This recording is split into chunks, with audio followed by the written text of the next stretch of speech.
So in Babysitter 1, we got We Are the Champions. And in this movie, we got Killer Queen. So I'm going to make a prediction right now in Babysitter, whatever the subtitle is going to be, because I know we're getting a third one, it's going to be All Dead, All Dead. That is my prediction right now. Every time I'm in the street, I hear man down. Where you from? Who you know? Where you from? Hey guys, you want a story? I'll give you a story, a ninja story. Wow, I haven't said that in forever. Welcome to the ninja story. If you're a female, sorry that I called you a guy. Welcome to my channel. And today, we are going to be reviewing a brand new movie. Literally just came out today, and that is The Babysitter, Killer Queen. So I'm going to be talking about this movie that I actually really did enjoy. I'm gonna point right now if I'm gonna do spoilers or non-spoilers. I haven't decided yet. I'm just going off the top of my head from this review. So there's your warning right there. If I do put one, there you go. If I don't, well, there you go. So let's talk about it. So pretty much this movie picks up 2 years after the original. Pretty much Cole is pretty much grown at this point. He's I think he's a junior. I think they mentioned that he's a junior, and from the events that happened in the first movie, no one believes him. No one thinks that all this stuff happened, not even his parents. Or the only person that really believes him is Melanie. Played pretty well, can't lie. The actress who did I'm going to pull up the cast now because I want to get the cast ready, because the cast becomes very important later on. But whoever played Melanie did really good. Pretty much they're going to a lakeside cabin for some sort of party, and that's when we find out that the cult from the first movie is back, and they are pretty much better than ever. So let's talk about it. So first off, I pulled up the cast finally, so let's talk about who shines in this movie. Judah Lewis, I hope I said that right, as Cole. Really good. Really good. I fell for his character at points. There's a backstory with him and his parents, about his parents not believing that all this stuff happened, that they want to, put him in a school or something like that, and he's starting to get a little bit more, mature and a lot more crazy, so you kind of feel for his character. Definitely, I felt a lot for his character at points. Emily Lynn, that's her name. Emily Lynn, who played Melanie, really good. I'm not sure if I'm going to do spoilers yet or not. It's probably going to come out at some point. So, we'll see. I'm most likely going to do a spoiler review, but we'll see. I might do like a half not spoiler and then half spoiler. So, I'll do that probably. So, she did really good in this movie. There's something that happens to her character that's great. It really shifted the entire movie. She did really good in this movie. Jenna Ortega. So, this girl is from the Disney Channel, from Stuck in the Middle, which I kind of did watch when I was a little bit younger, like 4 years ago, a little bit around that time. She did great in this movie. In my opinion, she stole the movie. She was really, really good. She's kind of playing like the bad girl type of character, but she isn't like too with it. She's like a mix between like heartfelt and kind of a loner, and then kind of the bad girl. And it's great. She played that role really, really well. And her and Judah or Cole did have really good chemistry together. Their chemistry on screen was very, very good. And of course, the cult from the last movie. So you got King Bach, you got Robbie Amell, you got Bella Thorne, you got Hannah May Lay or something. All of them, really good. They played their characters right. I would say my favorite out of all of them was John or King Bach. definitely got the most comedy or the most laughs from this whole movie. The parents, I'm not sure if I like them as much. Uh, they were fine, but I don't know. There was just something about them that kind of felt a little off to me. Just to me. To me. Um, but I will say, Melanie's dad or Melanie's guardian was funny. I can't lie. He got a few laughs out of me. That was really good. Um, they're also just throw on some tacked on characters, but that's just for laughs or just to have more bodies in this movie. This is a horror comedy. The horror is kind of just suspenseful. It's kind of just like PG-13 kind of horror. Um, but the comedy, this movie is funny. And I mean very, very funny. I laughed considerably. I laughed a lot throughout this movie. I cannot lie to you. This movie was very, very funny. If you come into this movie thinking, oh, this is just going to be a very gory horror movie, it's going to scare me and all that kind of stuff, you're coming to the wrong movie. So it was very good in terms of comedy. Uh, the horror is like suspenseful, but it's nothing that we've seen before. My main issue with this movie is that it tries to be original, and then once it starts to become original, it feels like the movie gets scared, and that's when it goes back into the, oh, let's have all this stuff from the last movie, let's repeat that once again.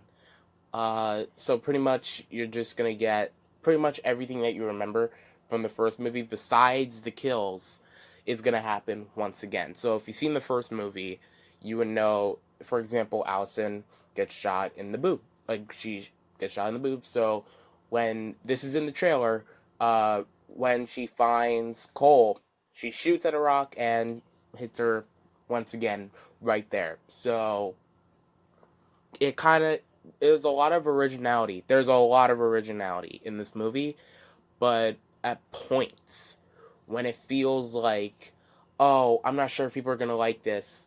Let's do this now. That's when the originality kind of become, or the originality that they had just kind of wears off. Just down my opinion, because I know a lot of people are gonna really enjoy that. That's in my opinion. So I think I'm gonna do a spoiler review. So I'm gonna end it here for the non-spoiler review, and then I'm gonna talk spoilers. So if you do not want to be spoiled for the Babysitter Killer Queen, let me just say my grade. Overall, this movie was a very, very fun watch. A lot of originality, a lot of creativity, but still, it just needed to be a little bit more original for me. And also, it knows what it is. It knows that it just has to be a funny teen movie that you can have a fun watch, get a few laughs out of it, or a good amount of laughs out of it. And I did. I really liked this movie. So I'm going to give it a B. I'm not sure what I gave the original movie. I actually would need to look back. Okay, so that was my non-spoiler review. So if you don't want to get spoiled, please click off now, because there actually are major spoilers for this movie, and I'm not going to even lie to you. So if you've seen the first Babysitter and you don't want to be spoiled, or if you just are going to watch this movie and not even watch the first one, then click off now. So, the first one is that Samara Weaving is in this movie. They kind of gave like a little tease in the trailer, where at the end of the trailer they show a blonde woman coming up from the water. I kind of had a feeling that it was Melanie, um, but no, it actually is Samara Weaving, and once again, she's great. They they hit her from the cast and IMDb, but right when the movie came out on Instagram, they showed a story of them like the looking like the eyes emoji, and they showed Samara Weaving Instagram account. So they kind of definitely teased it more and more and more. So yes, she's in this movie and she is great. She's really just in like the last like few minutes of the movie, like the third act pretty much. But she's good. I will never Samara Weaving is amazing in any movie that she's in. And that's literally not even a lie. Samara Weaving, great. The second spoiler, Melanie is part of the cult, and so is her boyfriend, we'll say. Just some two random guys from school. Pretty much what happens, they go to this lakeside cabin, and they do like 2 minutes in heaven, or 2 minutes in the closet, you know that game. Cole and Melanie kiss, get all that out of the way. Then they start talking about the cult, and then Melanie pretty much grabs the hook that was in the trailers, or the teaser trailer that they showed, or the announcement trailer, whatever, the announcement teaser. And then she kills the classmate that they're with, and obviously Cole is shooketh, and that's when everyone starts coming back. So that's when the scene in the trailer where everyone comes back, and like all the people from the original movie come back. Pretty much Melanie is the orchestrator of this cult, but really Samara Weaving is, but she really shows up in like the last few moments of the movie. Uh, if you're going into this movie expecting a lot of Samara Weaving, you're in the wrong movie. You're gonna get a lot of Melanie. But again, I'm not lying. She's great in this movie. The kills are gory, very, very gory. They're fun, creative kills. There was this. It's in the trailer. A lot of the stuff is in the trailer, but there's this scene with Phoebe and Cole on the boat, and Max is coming up, and he's just climbing onto that boat, and then Phoebe uses silly string, and then sets it on fire right on top of Max's face. And I can't lie, that's one of the most creative ways I've ever seen of damaging somebody ever. That is amazing. Um, Overall, really good, really good stuff. There are some other stuff that happens in this movie. For example, when let's say for example, Allison shows up, played brilliant by Bella Thorne. That's not what I meant to say, but whatever. But yeah, Bella Thorne's in this movie. Our favorite actress ever. Our favorite OnlyFans ever. But pretty much when she's like, this is really for every character, but really when, let's say, somebody from the former cult shows up. So let's say, for example, Sonia shows up. They kind of have like this, oh, here's like this kind of 60s, not even 80s, like this 60s style, like jazzy kind of backstory. Where, for example, for John, he's like wanting to become like a very famous like singer. So they show him in a booth, and he's just messing up, and uh, the sound guy walks away, and B just shows up and is just like, you want the fame, don't you? And then they cut back to the movie. There's a lot there's a lot of jokes towards other movies. For example, there is this hilarious fight scene that somehow made Mortal Kombat Annihilation and Dragon Ball Evolution better. No joke. And I'm all with that. Dragon Ball Evolution, God. There's a fight scene between Melanie and Phoebe that's just great. It's hilarious, but it's trying to be. Like, a lot of this movie is, we're gonna name drop some movies, which they name drop Terminator 2 a lot throughout this movie. A lot. Terminator 2 and Good Will Hunting. Those are the two that they definitely name drop a lot. Uh, but there's some other stuff in this movie. Like, that fight scene is hilarious. I'm not gonna even lie. Honestly. Um, there's a lot more of the demon stuff in this movie. So there's a lot more resurrections and that kind of stuff. I will say the first act is a little slow. It just shows Cole in school getting picked on. once again getting that goddamn basketball thrown at his face, and again getting a shot. How? Why? It does go a little slow. That's kind of more like the, let's just make this like middle school, the worst years of my life. That's really what the first act of this movie is. It's really just, here's a kid, he's getting picked on, he's crazy, all that kind of stuff. So it does go a little slow, but obviously once the second act and third act kick in, it is fast moving.